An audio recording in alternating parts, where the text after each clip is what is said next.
sobatku, dimanapun kalian berada, gimana kabarnya? Semoga kalian dan keluarga dalam keadaan baik-baik saja ya. Kali ini kita akan membahas Dongwon Throne of Sele episode 38 yang tayang hari Kamis ini. Perlu diingat, ini hanya sekedar bocoran spoiler yang episodenya rilis tanggal 19 Januari 2023. Jadi, jika narasi dan video berbeda, mohon dimaklumi ya. Untuk kalian yang penasaran tentang cerita Throne of Sele episode 38 ini yang tayang 1 minggu sekali, oke, langsung aja kita ke ceritanya, gas. Pada ending episode 37 sebelumnya, kita diperlihatkan baku hantam epik Hao Chen melawan Raja Kerangka Iblis saat Hao Chen yang tampak kalah saing berduel dengan Raja Kerangka Iblis segera tepar di tanah.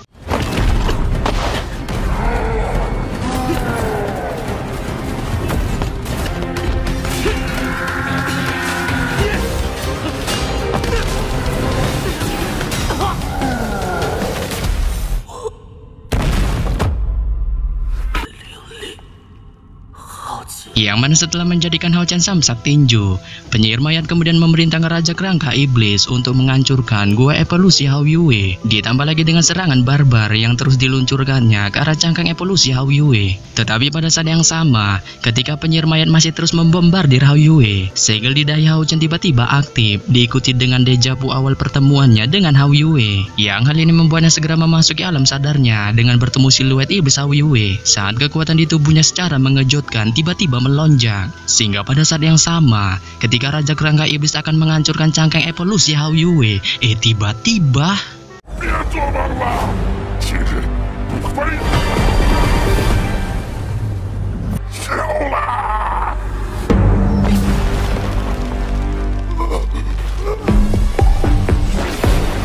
ya, dengan penampilan keren kece badasnya, Hao Chen tanpa diduga menunjukkan aura badasnya, yaitu napas kutukan surgawi, yang hal ini langsung mengejutkan penyihir mayat.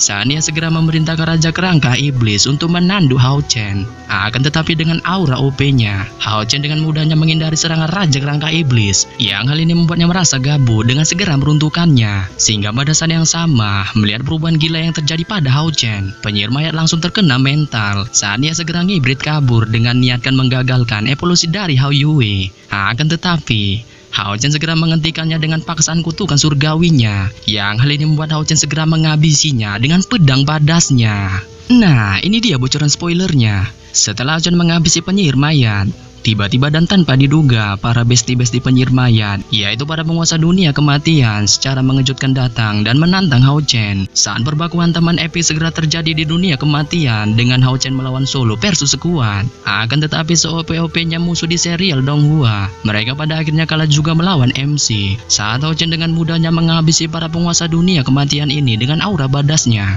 Serta pada saat yang sama, kekuatan badas di tubuhnya juga perlahan menghilang setelah membantai para penguasa dunia kematian. Saat tubuh Hao Chen tiba-tiba terguncang hebat, sebelum pada akhirnya cahaya putih menyerap tubuh Hao Chen saat ia secara mengejutkan tiba-tiba kembali ke TKP waktu ia menghilang sebelumnya. Dan setelah Hao Chen kembali ke dunianya, suara aduhai yang meneriakkan namanya terdengar di belakangnya. Saat Hao Chen yang mendengar ini segera menoleh ke belakang, hanya untuk menemukan ayang cairnya bersama dengan Yehua berlari ke arahnya. Yang hal ini membuat Hao Chen segera bereaksi saat dia merasa dirinya sudah kembali ke dunianya. Sehingga pada saat yang sama, ketika Hao Chen menundukkan kepalanya, ia tiba-tiba melihat seekor kadal besar berkepala 3, yang ternyata itu adalah Hao Yue merangkak di bawahnya dengan tatapan waspadanya menatap Cair. Saat Hao Chen yang melihat ini segera terkejut terheran-heran dan tidak menyangka dengan perubahan tubuh Hao Yue yang jauh lebih besar dari sebelumnya. Serta pada saat yang sama, ia juga mengatakan kepada Hao Yue bahwa Cair merupakan bestinya serta menyuruhnya untuk tidak perlu takut terhadapnya. Sehingga pada saat yang sama, setelah mengatakan hal ini kepada Hao Yue, Hao Chen segera menatap malu pada Cair di depannya, sembari meminta maaf sebesar-besarnya kepadanya akibat menghilangnya dirinya sewaktu pertemuan membucinkan mereka waktu itu. Saat Cair mendengar ini biasa aja serta tidak menegurnya sama sekali. Akan tetapi Cair tanpa sadar tiba-tiba memegang salah satu tangan Hao Chen saat ia mentransfer gelombang kekuatan spiritual yang dimilikinya ke dalam tubuh Hao Chen. Sehingga pada saat yang sama, setelah melakukan tindakannya ini, ia akhirnya menghela napas lega dengan merasa beruntung bahwa Hao Chen tidak sedikit pun menderita luka parah. Tetapi pada saat yang sama, ia juga merasakan bahwa tubuh Hao Chen dipenuhi dengan energi spiritual saat ia menanyakan kepada Hao Chen tentang kondisi tubuhnya. Mendengar hal ini, Hao Chen mengatakan kepada Cai Er bahwa kondisinya saat ini dalam keadaan baik-baik saja ya, serta ia memberitahunya bahwa dirinya menghilang sebelumnya hanya untuk membantu Hao Yue yang sedang berada dalam bahaya kecil. Yang hal ini membuatnya lagi-lagi terus meminta maaf kepada Cai Er. Saat Cai Er yang mendengar ini hanya bisa menggelengkan kepalanya dengan mengatakan kepada Hao Chen untuk tidak terus menyalahkan dirinya, serta menurutnya melihat Hao Chen dalam keadaan selamat dan dalam kondisi sehat walafiat ini pun itu sudah cukup untuknya.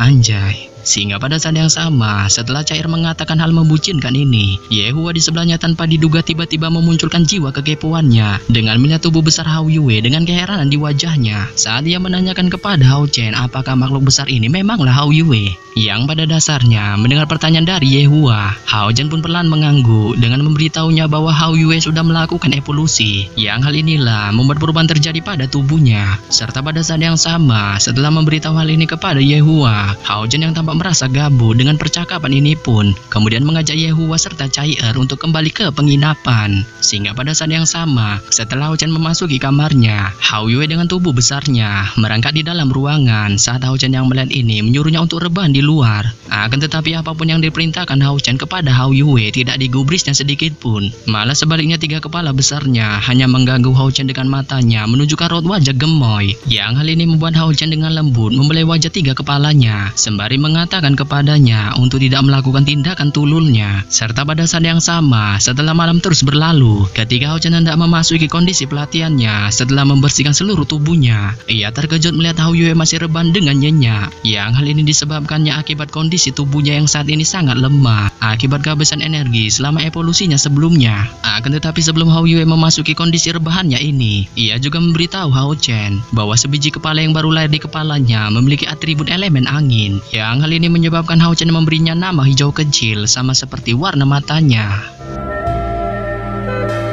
Keesokan harinya, di pagi hari yang cerah, sinar matahari yang datang dari luar jendela perlahan memasuki ruangan Hao Chen. Saat Hao Chen yang masih berada di tengah pelatihannya perlahan-lahan terbangun, sehingga pada saat yang sama, setelah mandi cuci kakus, serta mengelus tiga kepala Hao Yue yang masih dalam kondisi rebahannya, Hao Chen pergi sarapan bersama dengan Li Xin dan Ye Hua, yang terus mengawasinya serta menjaganya. Saat Ye Hua segera menanyakan dengan suara rendah kepada Hao Chen tentang Hao Yue yang melakukan evolusinya lagi, yang hal ini membuat Hao Chen segera mengangguk. Serta pada saat yang sama melihat Hao Chen mengangguk, Ye Hua yang tampak masih sedikit penasaran dengan evolusi Hao Yue menanyakan lagi kepada Hao Chen tentang level yang dicapai Hao Yue setelah evolusinya. Saat Hao Chen yang mendengar ini memberitahu Ye Hua bahwa level yang dicapai Hao Yue setelah melakukan evolusinya ini adalah langkah ke-6, yang hal ini membuatnya bisa menggunakan atribut elemen lain ketika melakukan baku hantam. Dan mendengar info yang disebutkan Hao Chen, Ye Hua menunjukkan kegirangan dengan merasa bahwa semakin OP kekuatan Hao Yue, itu akan membuat keuntungan yang besar bagi Hao Chen ketika ia akan melakukan baku hantam di kompetisi seleksi pemburu iblis. Akan tetapi Hao Chen yang mendengar ini biasa aja dengan mengatakan kepada Ye Hua bahwa ia tidak ingin dulu menggunakan Hao Yue sebagai alat baku hantamnya sebelum kondisinya sepenuhnya pulih. Serta pada saat yang sama, karena sudah gabut dengan percakapan ini, ia meminta izin kepada Ye Hua untuk pergi bersama dengan Li Xin menuju arena kompetisi seleksi pemburu iblis. Saat Ye Hua yang melihat ini tersenyum sembari perlahan mengangguk setuju. Yang pada dasarnya setelah Hao Chen sampai di depan arena prajurit tempat ia melakukan kompetisi seleksi pemburu iblis sebelumnya, ia perlahan memasuki arena ini dengan tiba-tiba teringat tentang keadaan pertandingan round robin yang telah terjadi sehari sebelumnya. Yang hal ini menyebabkannya berpikir bahwa lawan yang akan dihadapinya kali ini adalah pesaing kedua dari kuil penyihir, yaitu pemimpin penyihir dari langkah ke-5. Sehingga pada saat yang sama, setelah memikirkan hal ini, Hao Chen mencari tempat duduk di arena dengan matanya melihat sekelilingnya serta sedikit merasakan kegabutan karena pertandingan tak kunjung dimulai. Yang hal ini membuatnya memilih untuk segera menutup matanya dengan membiarkan dirinya memasuki keadaan meditasi. Akan tetapi jancuk, baru saja Hao Chen melakukan meditasinya, suara pengawas pertandingan yang mengumumkan pertandingan kedua yang mempertemukan Hao Chen melawan Huang Yi dari kuil penyihir segera dimulai. Saat Hao Chen yang mendengar ini tiba-tiba terbangun dari kondisi meditasinya. Beberapa saat setelah pengawas pertandingan mengumumkan nama Hao Chen serta Huang Yi untuk melakukan baku hantam di arena, Huang Yi yang sebelumnya terus-menerus terdiam di tempat duduknya perlahan berdiri dengan raut wajah tampannya yang memiliki tubuh yang sedikit lebih tinggi serta perawakan yang memiliki kemiripan dengan Lin Xin. Saat dia kemudian berjalan ke tengah arena baku hantam dengan penuh percaya diri, sehingga pada saat yang sama melihat penampilan Huang Yi yang tampak sedikit sangar, raut wajah Hao Chen seketika berubah saat dia perlahan merasakan bahwa dari dalam tubuh Huang Yi, ia merasakan sifat serta wataknya yang mirip dengan Yang Wenjiao. Dan setelah Hao Chen mendeteksi tubuh dari Huang Yi, pengawas pertandingan mengumumkan rules pertandingan yang menyebutkan bahwa pertempuran antara kesatria melawan penyihir akan dimulai pada jarak 50 meter supaya adil. Serta pada saat yang sama, setelah mengumumkan rules pertandingan, pengawas pertandingan pada akhirnya memulai pertandingan kompetisi seleksi pemburu iblis antara Huang Yi melawan Hao Chen. Saat Hao Chen yang mendengar ini segera melaju ke depan dengan perisai cahaya di tangan kirinya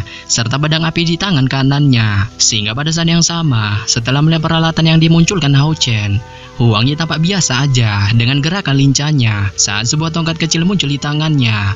Serta pada saat yang sama setelah memunculkan tongkat kecil di tangannya, Huang Yi kemudian mengkomatkan serangkaian mantra dengan irama aneh, yang hal ini menyebabkan tongkat kecilnya memunculkan energi yang badas, sehingga pada saat yang sama setelah energi badas terbentuk di tongkatnya, ia tanpa basa-basi segera melemparkannya ke arah Hao Chen.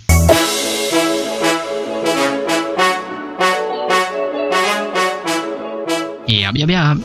Sampai di sini saja saya menyampaikan bocoran spoiler Throne of Cell episode 38 yang baru tayang Kamis ini. Akhir kata saya ucapkan bye-bye.